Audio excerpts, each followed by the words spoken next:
আলাইকুম। আপনারা সবাই কেমন আছেন? আশা করি আল্লাহর রহমতে অনেক ভালো আছেন। আমি আপনাদের দয়ায় অনেক ভালো আছি। আজকে বানিয়ে দেখাবো থানকুনি পাতার মশলা দোসা। প্রথমেই আমি নিয়ে নিচ্ছি থানকুনির পাতা।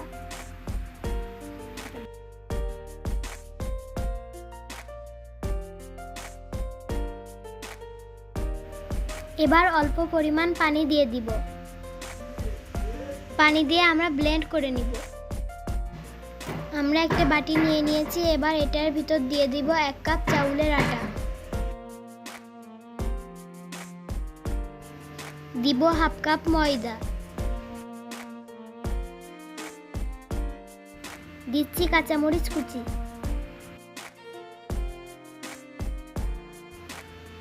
পেঁয়াজ কুচি,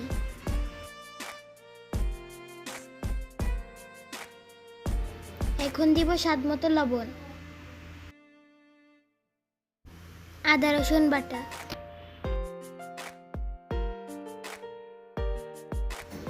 দিয়ে দিব জিরার গুঁড়া,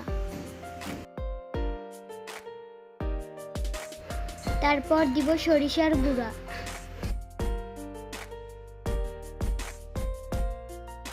হাফ চা চামচ হলুদ, দিয়ে দিব 1 চা চামচ সয়াবিন তেল,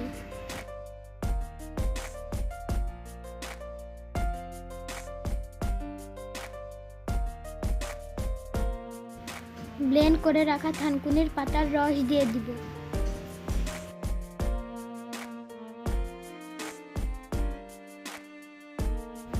কুসুম গরম পানি দিয়ে ব্যাটারটা তৈরি করে নিব।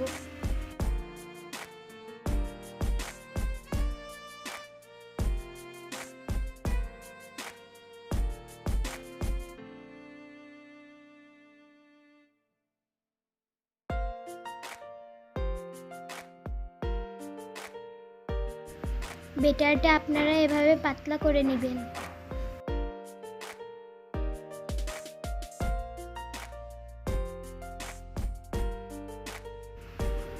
এবার বানিয়ে নেব চাটনি। তার জন্য প্রথমে আমি বাদাম দিয়ে দিব,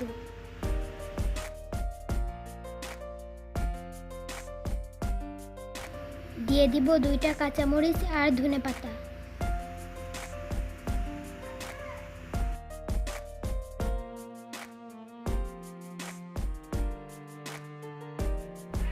পরিমাণ মতো লবণ,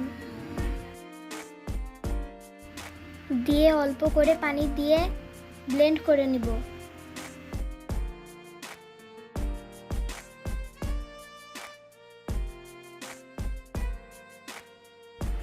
এবার ঢেলে নিব।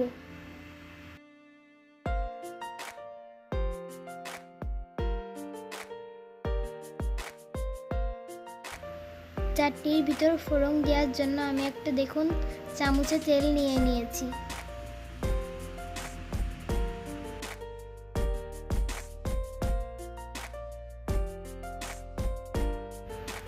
তেলটা গরম হয়ে গেলে এবার দিয়ে দিচ্ছি জিরা, দিয়ে দিচ্ছি সরিষা, আপনারা চাইলে কারি পাতাও দিয়ে দিতে পারেন। এবার চাটনির ভিতর ঢেলে দিব। তৈরি আমাদের চাটনি। চুলায় প্যান বসাই দিয়েছি। এবার আমরা দোসাটা বানিয়ে নেব। ব্যাটারটা দিয়েই ঘুরিয়ে ঘুরিয়ে বানিয়ে নেবেন।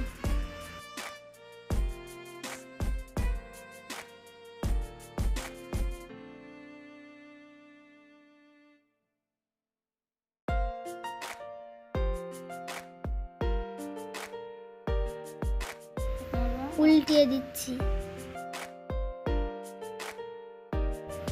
আপনারা মিডিয়াম জালে ভালো করে ভেজে নেবেন।